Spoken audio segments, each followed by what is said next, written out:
ಕಲ್ಯಾಣಾಥ ಅದ್ಭುತ ಕಾಮಿತಾರ್ಥ ಪ್ರದಾಯಿನೇ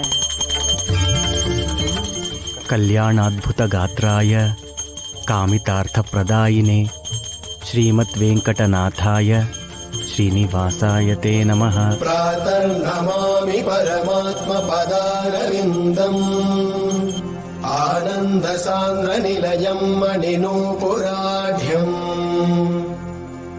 ಯೇ ತತ್ಸಮಸ್ತ ಜಗತಾಮಿತಿ ದರ್ಶಯಂತಂ ವೈಕುಂಠಮತ್ರ ಭಜತಾಂ ಕರಪಲ್ಲವೇನ.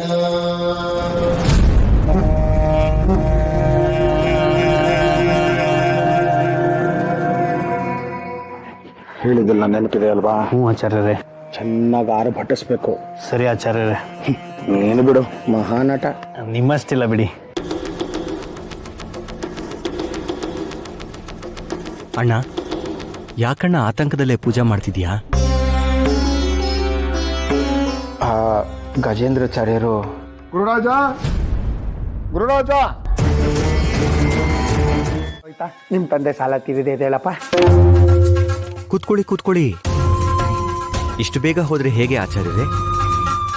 ನೀವು ಬಂದಿದ್ರಿಂದ ನಿಮ್ಗೆ ಆತಿಥ್ಯ ಮಾಡೋ ಭಾಗ್ಯ ನಮಗ್ ಸಿಕ್ತು. ಋಣಸಂದಾಯದ ಖಾತ್ರಿ ಎಲ್ಲರ ಸಮಕ್ಷಮದಲ್ಲೇ ನಡೀತು. ಇದರಿಂದ ನಮ್ಮೆಲ್ಲರಿಗೂ ನಿರಾಳ ಆಯಿತು. ಅತ್ತಿಗೆ, ತಾಂಬೂಲ ತಗೊಂಬನ್ನಿ.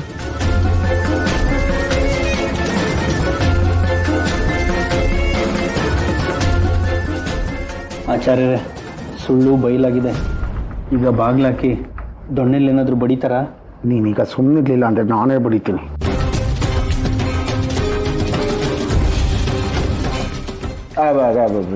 ಇದೆಲ್ಲ ಯಾಕೆ? ಇರ್ಲಿ. ಅತಿಥಿ ದೇವೋ ಭವ ಅಂತ ನಮ್ಮ ಸಂಪ್ರದಾಯ. ತಾವು ಹಿರಿಯರು, ಪೂಜಾ ಸಮಯದಲ್ಲಿ ಮನೆಗೆ ಬಂದಿದ್ದೀರಿ, ಬರೀ ಕೈಯಲ್ಲಿ ಕಳಿಸಬಾರದು. ಸ್ವೀಕರಿಸಿ.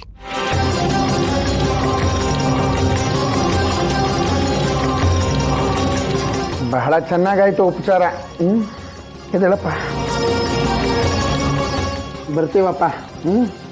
ಹೋಗಿ ಬರ್ತೀವಿ.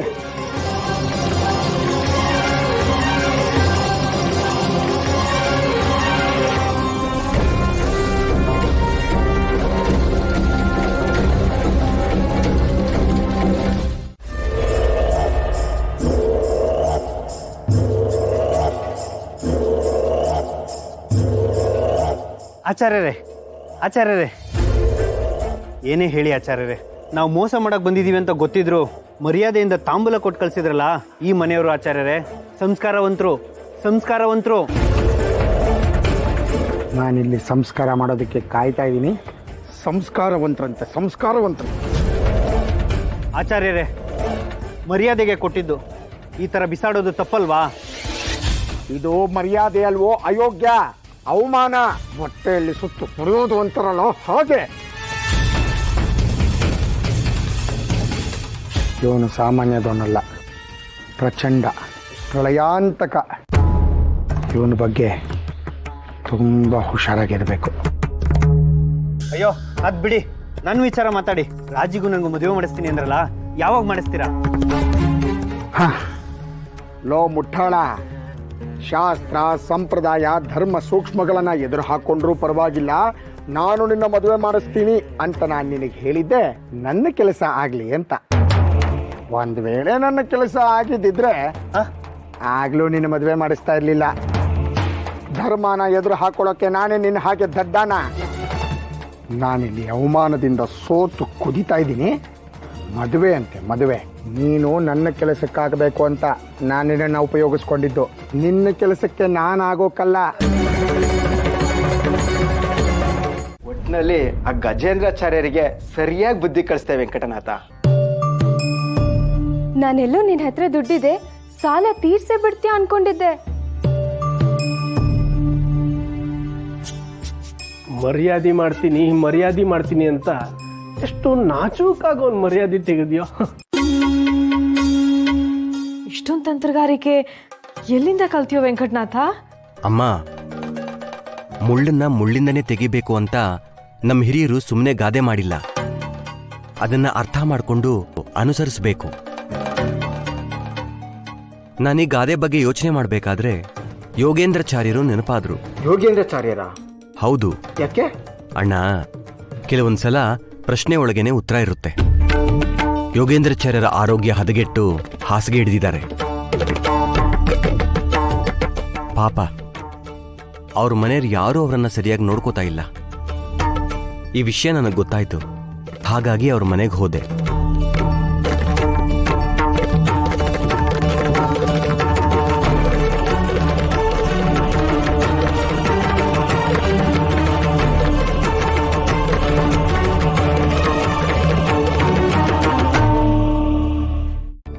ಅವ್ರ ಒಳಗಿರೋ ದುಷ್ಟತನ ಅಷ್ಟು ಬೇಗ ಸತ್ಯ ಒಪ್ಕೊಳ್ಳೋ ಹಾಗೆ ಮಾಡಲ್ವಲ್ಲ.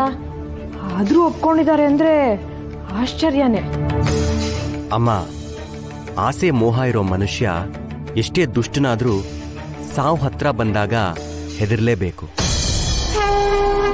ಅದೇ ಪ್ರಕೃತಿ ನಿಯಮ. ಭಯ ಇದ್ದಾಗ್ಲೇ ಮನುಷ್ಯ ಬಾಗೋದು. ಭಯ ಬಂದಾಗ್ಲೇ ಮನುಷ್ಯನ ಮುಂದೆ ಸ್ವರ್ಗ ನರಕಗಳು ಸುಳಿಯೋದು. ಅವು ಕಣ್ಮುಂದೆ ಬಂದಾಗ್ಲೇ ದೇವ್ರ ನೆನಪಾಗೋದು. ದೇವ್ರ ನೆನಪಾದಾಗ್ಲೇ ಭಕ್ತಿ ಬರೋದು. ಭಕ್ತಿ ಬಂದಾಗ್ಲೇ ಸತ್ಯ ಹೊರಬರೋದು. ಪಶ್ಚಾತ್ತಾಪ ಪ್ರಾರಂಭ ಆಗೋದು. ಇದು ಎಲ್ರಿಗೂ ಅನ್ವಯ ಆಗೋ ಸತ್ಯ. ಜನರನುರಾಗಿ ಜನರಲೆ ಸಾಗಿ ನೀನಲ್ಲವೇ